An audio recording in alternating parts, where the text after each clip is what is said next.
வயநாடு கேரளாவில் நடந்த லேண்ட்ஸ்லைட் பற்றி உங்களுக்கு தெரியாதா? அப்போது இந்த வீடியோ உங்களுக்கு தான்.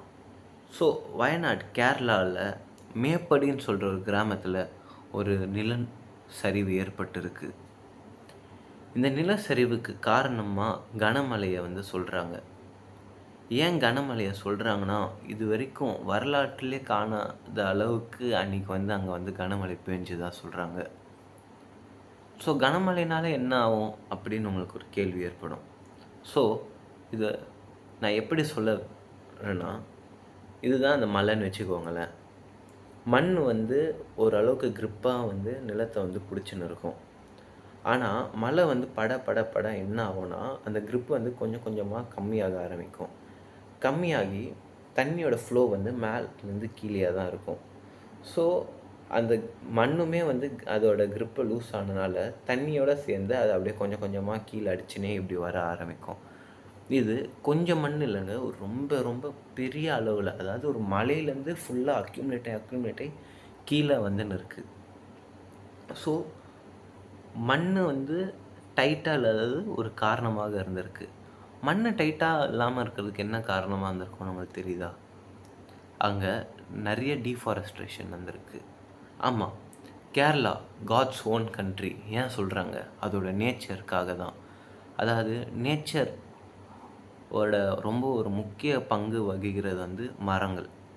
அப்படிப்பட்ட மரங்களை அங்கே போய் வெட்டிட்டு அங்கே டீ அண்ட் காஃபி பிளான்டேஷன் பண்ணதே ரொம்ப பெரிய ஒரு தப்பு.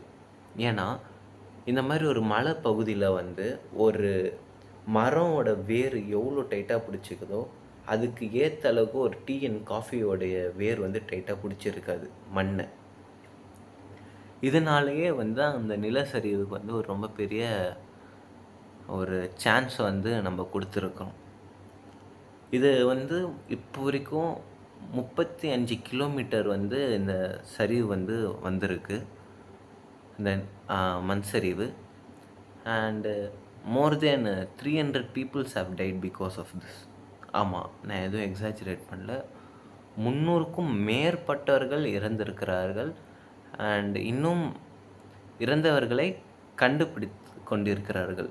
மண்ணை தோண்ட தோண்ட இறந்தவங்களோட உடல் கிடக்கிறதா சொல்கிறாங்க.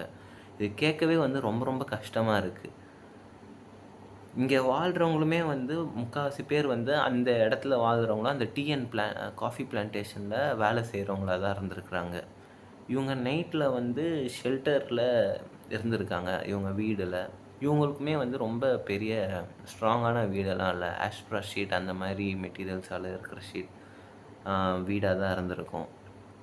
ஸோ ஆப்வியஸாக இவங்களுக்குமே ஒரு அவேர்னஸ் இல்லை. லைக் ஒரு யாருமே ஒரு ப்ரிகாஷன் மெஷர்ஸோ இல்லைனா ஒரு 5 to 10 ஹவர்ஸ் முன்னாடியோ இதை பற்றி யாருமே அங்கே இன்ஃபார்ம் பண்ணலை, இந்த மாதிரி ஒரு லேண்ட்ஸ்லைட் நடக்க போகிறது.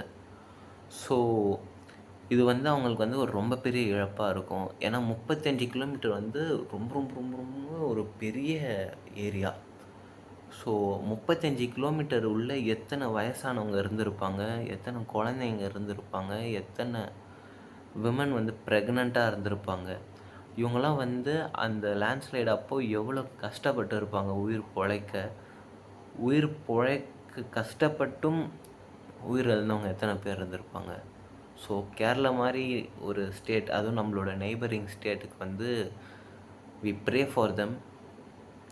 நம்மளால் முடிஞ்ச அளவுக்கு நம்ம கான்ட்ரிபியூட் பண்ணுவோம், whether in a form of assets or in a form of service. நம்ம முடிஞ்ச அளவுக்கு ஹெல்ப் பண்ணுவோம். Kerala, Wayanad, come back stronger. We are there for you. Let's be united. Jai Hind. Thank you.